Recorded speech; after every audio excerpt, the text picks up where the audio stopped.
Hi there folks, welcome back to the Ever and Andy Fishing channel. I hope you're all doing really well and getting well and truly into the Christmas spirit. Massive apology to everyone who subscribes to the channel for the lack of videos in the last few weeks. Believe me, it's not for lack of trying, it's just been an absolute horror show. The weather's been awful, it hasn't stopped raining now for, it feels like, all of the autumn and winter, which has knackered most of the rivers around here, both for fly fishing and for lure fishing. I've probably got out 6 or 7 times with the lures. I'm determined to try and film some more lure fishing stuff. It just hasn't gone to plan, be it 3 or 4 attempts on the canal that just haven't figured it out. All my gravel pits have been knackered because they're all connected to the Trent, which has been totally flooded, even to the point where my good buddy Robbie and I took a trip to Grafham in an attempt to try and catch as many perches as we can during a day. Rob's been doing really well, 30, 40, 50 fish days, no problem at all.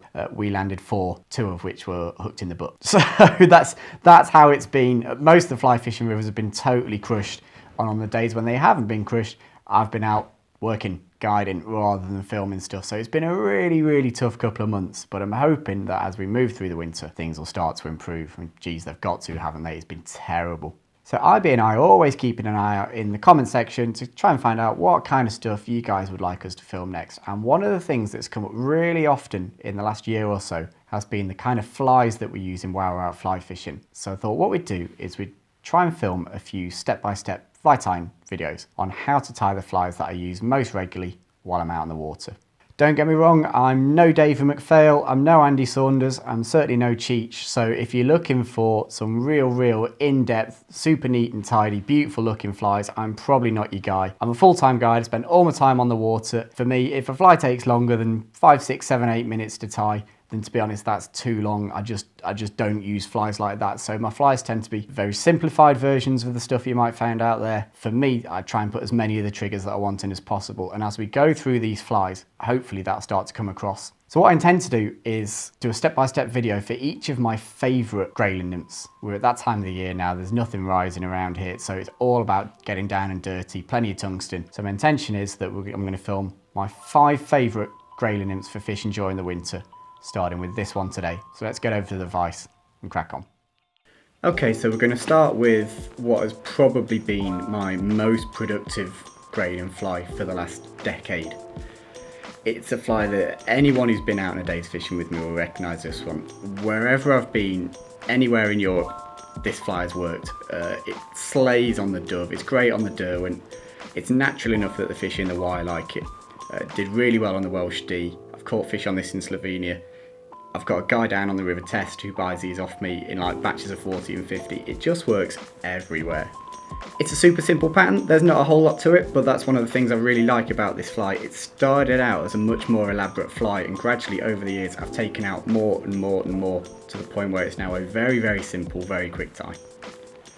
So we start off in there, we've got at the moment a size 14 fulling mill heavyweight grub. Really nice, strong, sturdy hook, very sharp, and on there we've got a 3mm pale pink bead, and that bead is absolutely vital. There is something about the colour of that bead that works. I've tried this with different colours and it hasn't been as effective, and that bead is where the fly got its name from. This is the Baby Pink Caddis. So to start off, just secure that bead on there. I am a bead securer, I am a gluer.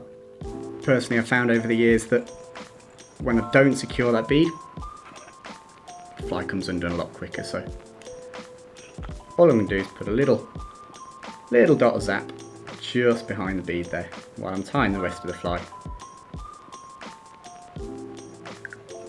That will just lock that bead in place.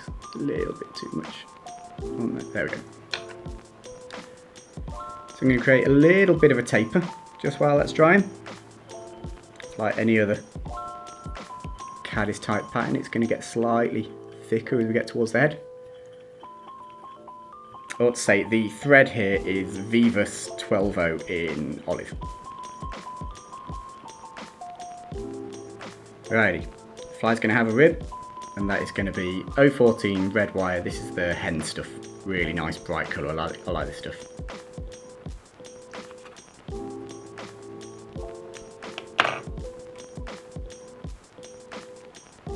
Tie that in just behind the bead. I don't want it to be up by the bead because obviously at the end of the fly there I'm going to have to whip finish. I want to leave a little bit of space in there.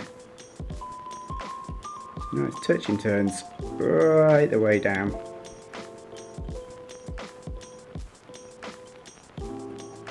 What I actually like to do at this point is actually just pop the fly out the vise for a second. Just spin it around like that. Just enables me to get around the bend a little bit further.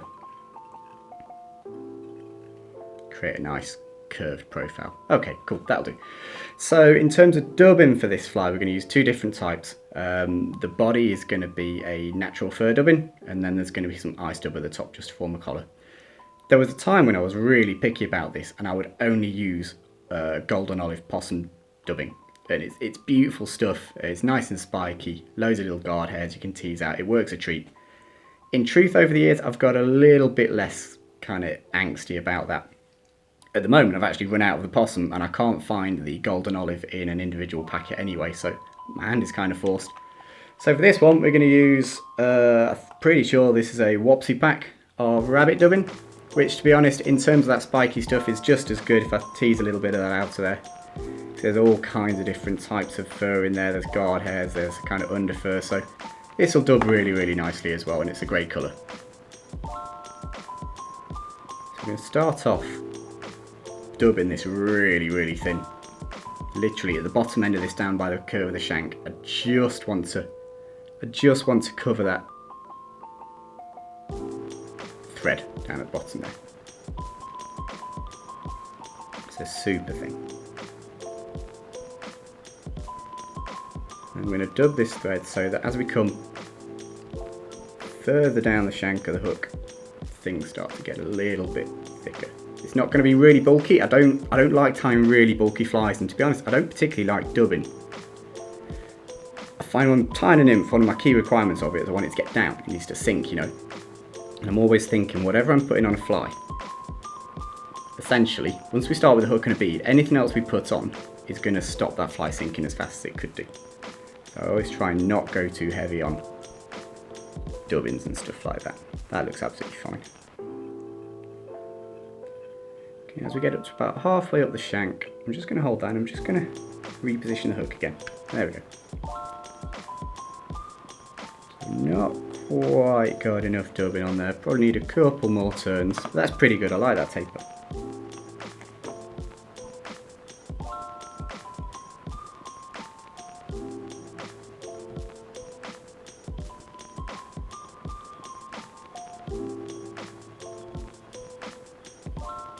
Okay, that looks pretty much spot on. I'm just going to tease that back. Couple of winds there, and you can see I've left a couple of mil up there by the bead on leave some space there, because I'm going to tie in a little bit of a collar. I've also got to do all the whip finishing and stuff up there, so try and leave yourself just that couple of millimetres in there. We'll go around with this red rib. Don't want to overdo it with this. I find usually it's 7 or 8 turns, and as we go along the body, we'll space those turns out more and more, just like a natural insect. Lock that in place, couple in front, couple behind, and that'll do. Off you come. There we go. Just going to throw a little whip in there. Okay, cool. So that's very nearly the fly done. All I'm going to do now is I'm just going to dub a little bit more of that rabbit fur on here. Again, really, really thin. We're not actually going to be able to see this once the fly is completed. But that's to help me with the next stage. What I've got here is ice dub in olive brown, UV ice dub in olive brown, and it is beautiful. This is it's a great colour. So much sparkle, so much light. I hope that comes across there. And we're just going to make a little collar out of this stuff, but the reason I put that rabbit down there is just to form a base to dub this on, because I'll be honest, I hate working with this stuff just on its own, because it's really coarse, because it's really thick. I find it dubs terribly. I find it really difficult anyway. There's probably people better at this than me, but I find it dubs really, really rough. So just having that little base to work with at the start is a big help. Slide that up there, that looks about right. I want this collar to just be a little bit thicker than where that dubbing finished, and actually that looks just about perfect. Yeah, I'm happy with that. Couple of turns in front. And that basically is the fly done. That's it. You can put a little bit of zap on the thread there and throw in a whip finish. This is where it can go really wrong. If there's anyone out there who's ever gotten to the bottom of the bottle of zap without the screw thread blocking up, let me know, because you're a genius. 1, 2, 3, 4, pull that down. And that is the fly completed. I did say at the start of this video, I tie simple flies, and I think that is a very simple fly. Just gonna go around and cut the thread off there. Possibly just tease a couple of little bits of that dubbing out just to boogie it up. I don't want to go crazy with that, but you know, your caddis nymph does have quite a lot of little legs right along the body, so teasing some stuff out won't hurt. And what you'll find is as you fish it, that eye stub will naturally start to tease out and it'll give you a really nice shimmer down the back of the fly. As I say, super effective fly. I've had days where literally I've put 3 of these on because you get to halfway through the session and you realise, hang on a minute, I've only actually caught any fish on that baby pink on the middle dropper or on the top dropper. So I just line them all up. It has been ruthlessly effective. My PB in terms of weight was caught on one of these. Not a huge fish, £2.12, but it's saying something that my biggest ever grayling was on one of these. Generally, I'll tie them on a size 12 with a 3.5mm bead. That makes quite a nice point fly. On a size 14 with a 3mm bead like this one, or on a 16 with a 2.5mm bead. And between those 3 sizes, I've pretty much covered all bases. So there you have it, folks. That is my first ever fly time video. Hopefully it's not too simple or too poor. I'm hoping the footage comes out really well. I'm hoping you guys get a chance to try and tie the fly a little bit. Please let me know if you tie a few up how they go. Don't be afraid to experiment with the colours a little bit. As I say, I found it works best with the green and the pink. The collar's open for debate, obviously, but there's all kinds of stuff you can do with this. Nice simple fly, 2-minute tie, absolutely lethal for the Derbyshire grayling. Thank you very much for watching, folks. If you want some more fly time videos, please let us know. If you've got any particular flies that you'd like to see as well, please let us know. And I will catch you in another video on the bank very soon. Take care, folks. Bye bye.